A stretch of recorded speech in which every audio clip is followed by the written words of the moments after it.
Hi, Smyrna School District families. This is Miss Brewer, the reading specialist from North Smyrna Elementary. Today, I'm going to be reading Chapter 5 from The Mouse and the Motorcycle. Chapter 5 is called Adventure in the Night. When Ralph had mastered riding the motorcycle on the threadbare carpet, he went bumping over the roses on the less worn parts under the dresser and the bedside table. That was fun, too. "Hey," whispered the boy. "Come on out where I can see you." Boop, boop, boop, boop, boop, boop. Ralph shot out into the moonlight, where he stopped, sitting jauntily on the motorcycle with one foot resting on the floor. "Say," he said, "how about letting me take her out in the hall? Just for a little spin to see how fast she'll go." "Promise you'll bring it back?" asked Keith. "Scout's honor," answered Ralph, who had picked up many expressions from children who had stayed in 215. "Okay, I'll tell you what," said Keith. "You can use it at night, and I'll use it in the daytime. I'll leave the door open an inch so you can get in. That way you can ride it up and down the hall at night."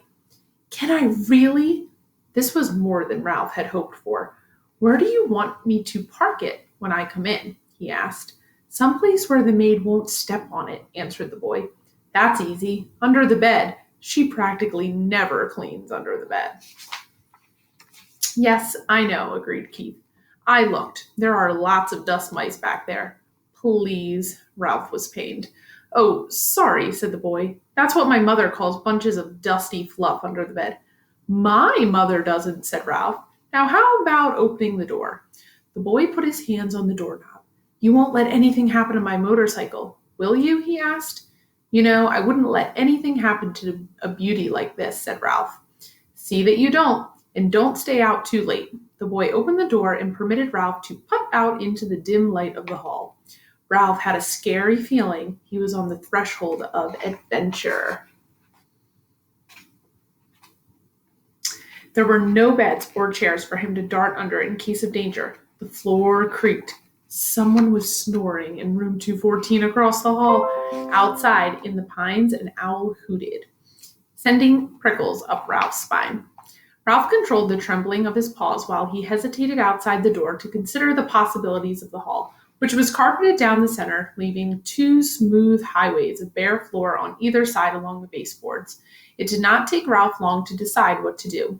He picked up his tail, took a deep breath, bent low over the handlebars, flattened his ears, and sped down the straightaway as fast as the motorcycle would go. He could feel his whiskers swept back by the force of his speed. It was glorious. Ralph had never ventured so far from home before. The old wooden hotel, cooling in the night air, snapped and creaked, but Ralph was brave. He was riding a motorcycle. He passed room 213, ran out of breath, and let momentum carry him past another noisy snorer in room 211, on down the hall to the elevator, the mysterious elevator that carried people to that wonderful place Ralph had heard so much about, the grand floor. When Ralph came to the stairs, he stopped to look down, knowing it was impossible to ride a motorcycle downstairs, and at the same time wishing he could see for himself the wonders that lay below. He sniffed the air, and it seemed to him that he could smell the strange foods he had heard about: cinnamon buns with sticky frosting, turkey stuffing, and pancakes with maple syrup. A ray of moonlight from a window glinted on the glassy eye of a mounted deer's head over the stair landing and startled Ralph, sending him off down the hall, past the broom closet and the linen room to the end of the hall, where he executed a sharp turn and started back. Exhilarated by speed, Ralph raced up and down. Once, when he heard some people getting out of the elevator, he had to duck behind the curtain of the window at the end of the hall. Towards midnight, he passed his Aunt Sissy scurrying along the baseboard. He waved and nearly lost control of the motorcycle. Aunt Sissy stopped to stare while Ralph rode on, feeling pleased with himself and at the same time sorry for Aunt Sissy, poor frightened thing with only her feet to carry her from one crumb to the next. Up and down the hall raced Ralph until, after an especially noisy burst of speed outside room 211, he was startled to hear a dog bark inside the room. Now it was Ralph's turn to be frightened.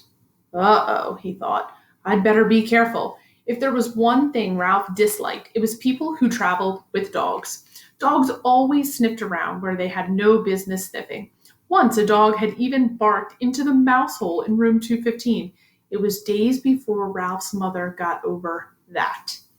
Ralph heard someone moving around inside room 211, and looking back over his shoulder, he saw the door open and a tousled man in a bathrobe and slippers appeared carrying a little terrier. The man looked cross and sleepy as he started down the hall towards the elevator with his dog. He was walking straight towards Ralph. Realizing he was taking a chance, Ralph speeded up on the motorcycle. If he turned and headed back to room 213, he would have to pass that man. It was better to continue towards the elevator and hope he could find a place to hide. He raced on down the hall. The wild barks of the little terrier told Ralph that he had been seen by the dog, if not by the man. "Shut up," the man muttered to his dog. "I'm going to walk you. You don't have to wake up the whole hotel." Ralph reached the elevator, where he drove around behind the ashtray on a stand beside the door. He stopped and waited, tense and frightened. Outside, an owl hooted, was silent, and hooted again. A sudden breeze rattled windows and banged a door. Ralph's teeth began to chatter. It's a picture. There goes Ralph. The dog whimpered, but the man walked straight past Ralph, pushed a button, and in a moment stepped into the elevator. "Phew," thought Ralph when the elevator door had closed on the sleepy man and his noisy dog.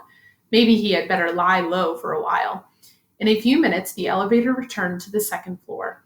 As the man stepped out, the little dog looked over his shoulder and spied Ralph parked behind the ashtray stand.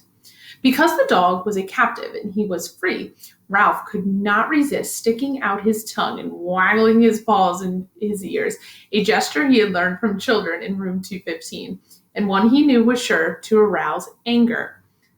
"Let me at him," barked the little terrier. "Cut it out," grumbled the man, fumbling for the doorknob of room 211, while Ralph, a daredevil now, rode in a giddy circle around the ashtray stand. He had a feeling of cockiness he had never known before. Who said mice were timid? Ha! When the morning song of birds in the pines grew louder than the snores of the guests and dawn slipped through the window at the end of the hall, Ralph knew it was time to return to room 215. There he was shocked to discover the door shut. Only then did he recall the draft in the night and the slam of a door.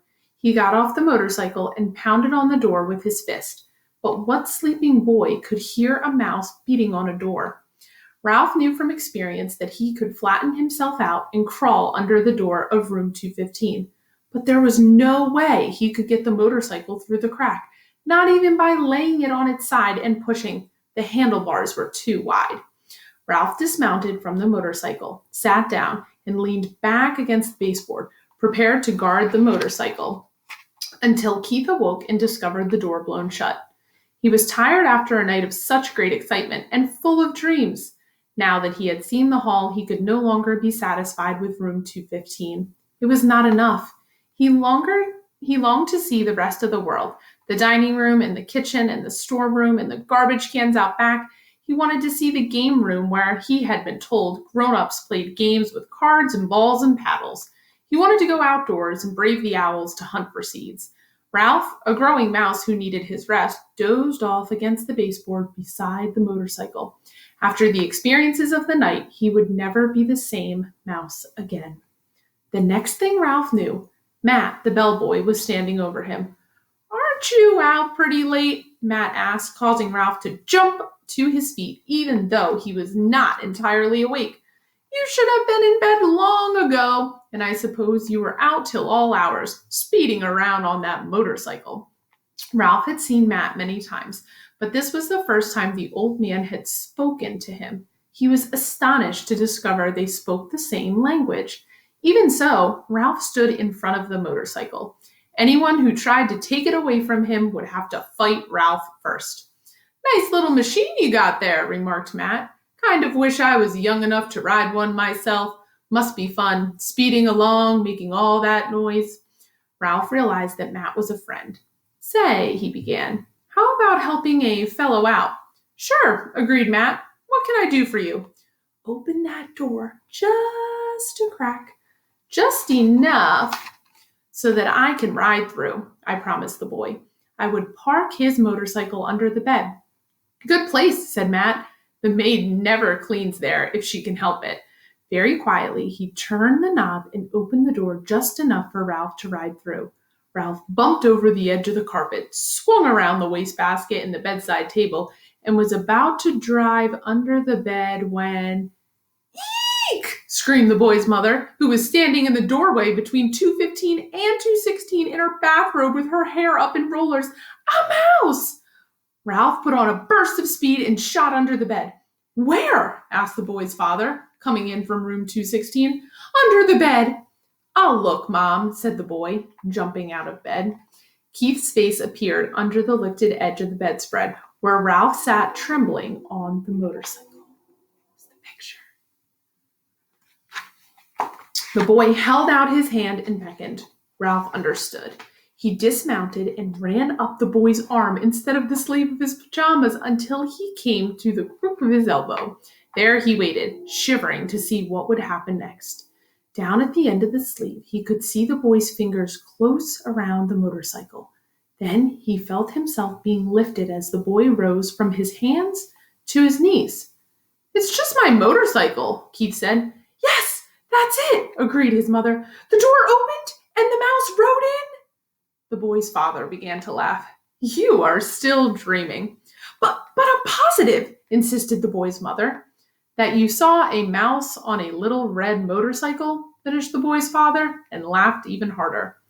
You make it sound so ridiculous, objected the mother.